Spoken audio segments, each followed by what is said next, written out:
What's going on, my Astro family? Welcome to your weekly horoscope overview and reading for the week of September 8th through September 14th, 2024. We got a lot of astrological happenings in the sky, and I'm going to speak generally about how those energies are affecting all of us, and then I'll talk more about how it's going to affect each sign after I give you the rundown of what's actually happening, so you can make more of it to make the transformations and the shifts that you need. Okay, so let's start with the key planetary alignments.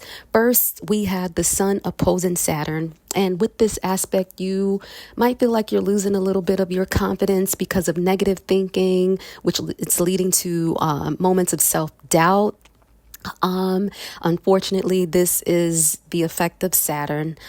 So we just have to work through it. You will definitely feel like progress is slowed by the challenges of these negative thoughts. There's going to be some delays, and that's going to be a little bit confusing. Okay, but this period is encouraging us to go within and to have some self-reflection, so we can take responsibility with regards to what's going on in our lives. And that self-reflection is going to lead to the personal growth that is meant to put us on the path of, despite the restrictive energy that Saturn is bringing. Next, we're going to have Mercury quincunx Neptune. Now, just really quickly, if you don't understand what a quincunx is, that is when you have signs that are 150 degrees apart and they just don't speak the same language. They don't understand each other. So, just imagine if you are trying to get directions from someone and you stop and ask them a question, but they speak a completely different language from you. They don't understand what you're asking, and you don't understand what they're saying to you. And so you have to figure out how to translate so you can speak to one another, so you can communicate with one another. That's what goes on with a quincunx. And the reason why that is because the modalities and the element of the signs that the aspect is happening with, they just are different. The energies are different. So the modality really deals with the energy that the sign has. So the modality deals with whether the sign is fixed. Fixed signs wants to keep things the same. They want to maintain the status quo. Cardinal signs, they want to start anew. Their job is to bring new fresh life into our atmosphere. And then we have the mutable signs, which brings forth transformation. They transform the existing structures. And so when those signs don't really gel with the element of the sign, the elements are fire, earth, air, and water. And so when the modality doesn't mix with the sign, we have lack of understanding. And so that's what this Mercury quincunx Neptune is bringing with us. And so we might have trouble with mental clarity. This is going to be confusing, and we're going to have difficulty aligning intuition with logical thoughts. So there's going to be a lot of trouble with trying to kind of, work that out. So your instincts might feel a bit reliable because, Neptune is involved. And there's going to be a tendency to drift into daydreams. So watch for that. Productivity and communication could suffer as well due to this kind of hazy energy. So, we'll have to figure out how we're going to get through that, and I'll talk more about that in a bit. We're also having Mercury quincunx Pluto, so conversations and anything that we say, any type of exchange of words with another, that might stir up some intense reactions and power struggles. So we just want to watch what we say to people. We don't want to, be having our words cause arguments and misunderstandings, but it might be inevitable because of the energy that's happening here. So also reassessing past choices or adjusting current plans could be beneficial as second guessing is coming now. So that's a positive of it. If you're second guessing something, you might just take a second look at it and see where you can do things differently. We also have Venus this week quincunxing Saturn. This is going to deal with emotional sensitivity. So emotional sensitivity will increase, but the source of the feelings just may not be clear. You might not know where this sensitivity is coming from. It's expressing affection or engaging socially, that can kind of feel awkward or forced. So if you feel that, kind of step back a bit. Yeah, it's naturally going to create some emotional distance, but it will pass. There's going to be a tendency to hesitate in relationships, causing feelings of, isolation. Unfortunately, Saturn, quincunxing Venus, it's going to be a little awkward. Later on, we're going to have Mercury sextile Mars, right? The sextile is a easier energy. We have, situations where opportunities are presented to us, but we have to make the most of those opportunities. So really with this sextile, you're going to be asking yourself, how am I going to seize the opportunity that is presenting, or what do I need to do to behold the opportunity that's in front of me? Because you have to put forth energy with the sextile. And so with this Mercury sextile in Mars, mental energy is sharp. It's going to enable quick decisions and good communication. There's going to be a natural enthusiasm for sharing ideas through this energy. It's going to be turning your thoughts into actionable plans. So you will be able to take action. Productivity is going to be high during this time, and tasks will be handled. The things you got to do is going to be handled with ease because of the energy of the sextile. Later on, we're going to have the Sun square Jupiter. Now, with squares bring on full-on battles, tension, struggle, and conflict. But the point is you need to find a solution so that you can, end up at a better place than after figuring out what the solutions are going to be. Also, squares ask you to find your strength, right? How do you best use this energy to solve the problem or the challenges that's being put before you, right? You want to ask yourself, who do you want to be, or who will you be when this challenge is over, right? How is this challenge teaching you to dig deep and to find your strength? That's why, squares are hard, but they make us who we are. So embrace this energy, right? And with the Sun squaring Jupiter, there's going to be a sense of dissatisfaction and restlessness that may arise. But, it's prompting you to desire more and to find your strength and take the action to be who you want to be and to have the outcome that you want when the challenge is over. There is a risk of overreacting and creating inflated expectations. So just be aware of that. Your optimism, ultimately is going to be high with Jupiter there, right? And the moods may be a bit unstable because Jupiter is blowing it out of proportion, but the energy can feel creative. So use it wisely, right? Find your strength and overcome. That's the point. Now, guys, I want to quickly go over what's happening with the moon, because the moon greatly affects our emotions, or it can affect our emotions. And if we know what's going on, we can make the most of these influences. So the moon's transit is going to be transiting through different zodiac or different signs throughout the week. Each sign the moon passes through is going to bring its own unique energy that's going to impact us significantly. It's going to impact our relationship. It's going to impact our interactions with folks. So you want to be abreast of what's going on. The moon stays in each sign for about 2.5 days. So understanding the order of the transitions can actually help us, prepare for the emotional landscape that we're going to be walking into for the week. And so this week, the moon is moving through Scorpio, Sagittarius, Capricorn, and Aquarius. Okay.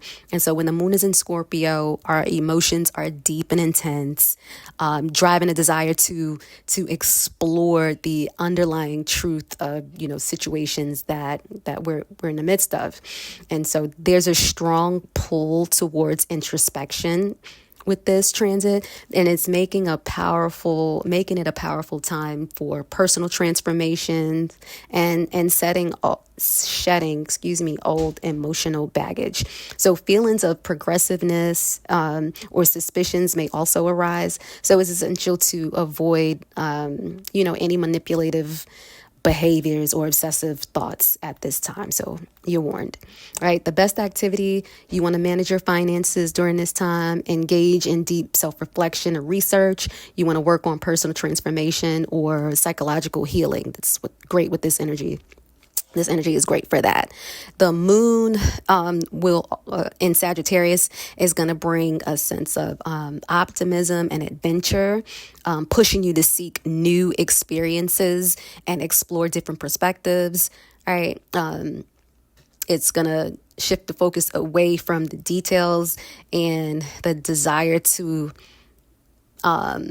look at the broader picture will become strong at this time.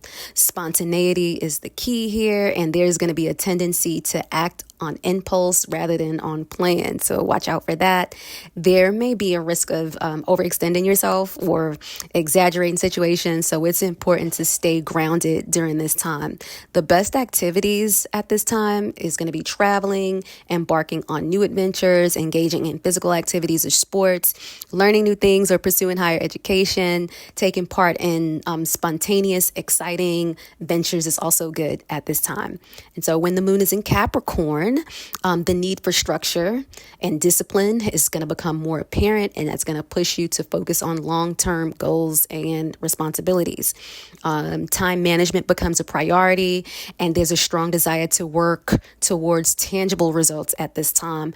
The energy feels serious and goal-oriented when the moon is in Capricorn, and that makes this a good time for productivity. Though emotions may feel a little bit restrained, right? This period can also feel a bit heavy, but it provides a strong foundation for success overall. The best activities during this time is going to be working on career goals, long-term projects, organizing practical tasks, or making long-term investments, planning and structuring business ventures or personal goals is all good when the moon is in Cap. When the moon is in Aquarius, a desire for freedom and innovation takes over. This leads to a focus on unconventional ideas and progressive thinking. That's Aquarius for you. Emotional detachment allows for more rational approach to situations, encouraging intellectual exploration at this time. Group dynamics and social causes become more important, and there's a pull towards working for the greater good when the moon is in Aquarius. Also, when the moon is in Aquarius, breaking away from routine and embracing new methods is good, although personal freedom may take precedence over rigid structures at this time. The best activities when the moon is in Aquarius is going to be engaging in social groups or activities, brainstorming new and innovative ideas, exploring unconventional approaches to problem solving, and taking part in progressive or humanitarian projects. That's what I got for you overall. Now let's see how this is going to be affecting each of the signs. Let's go, guys.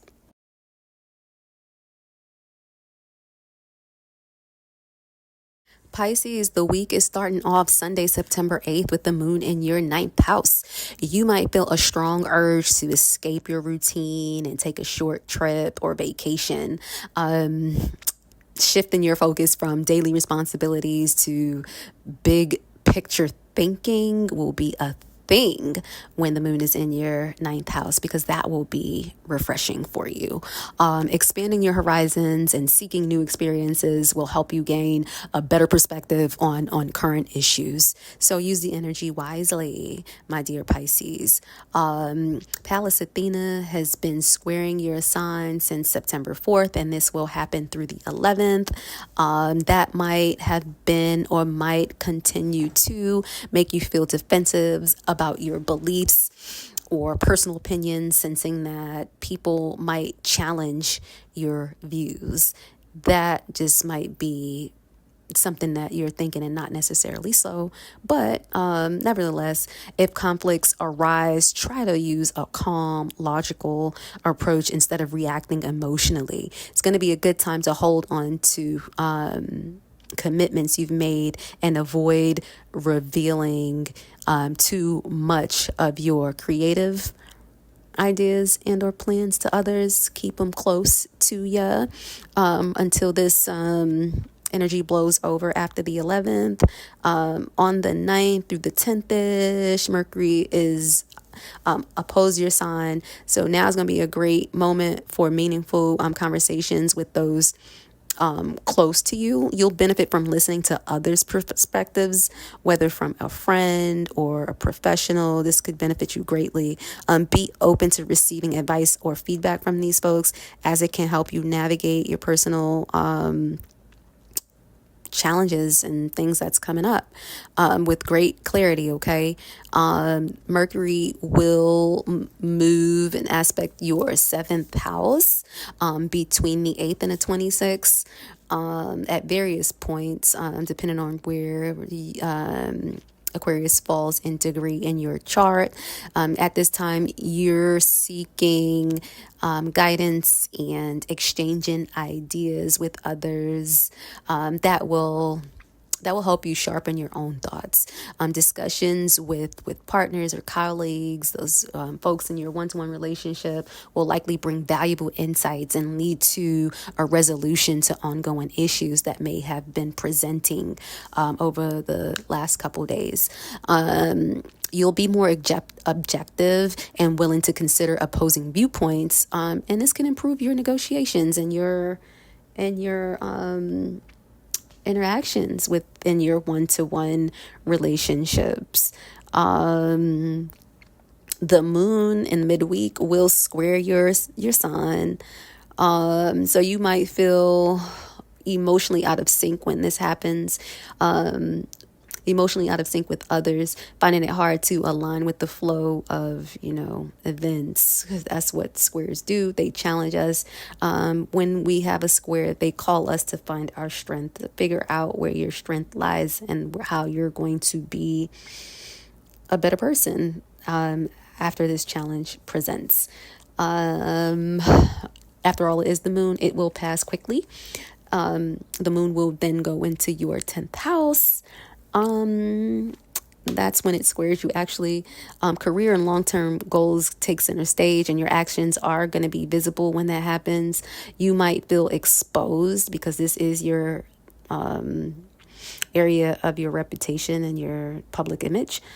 So people around you are noticing both your strengths and your weaknesses at this time. So make note of that. Your professional reputation and public image are key themes when the moon is in your 10th house. So consider how your choices are being perceived. You're warned, right? The moon will eventually move out of your 10th house and sextile your sign. And when that happens, you'll find comfort and reconnected with familiar people or revisiting fond memories. You're going to trip down memory lane. Nostalgia will be at play during this moment when this energy bursts forth. You could be, when that happens, turn into trusted allies or old friends for emotional comfort and reassurance at this time. When the moon is in your 11th house, connecting with a group of like-minded individuals will feel super important for you. You'll seek emotional support from and camaraderie through friendships or community involvement. Also, participating in cultural or group activities will bring a sense of fulfillment, and it could deepen your bonds with others. This is what I have for you, my dear Pisces. If you had some great insights during our conversation, please talk to me in the comments. Let me know how you're handling the energy, because I know the energy isn't handling you because I've equipped you, or you've equipped yourself by engaging in this conversation with me. And until next time, keep your hearts open and your spirits connected. Ciao for now.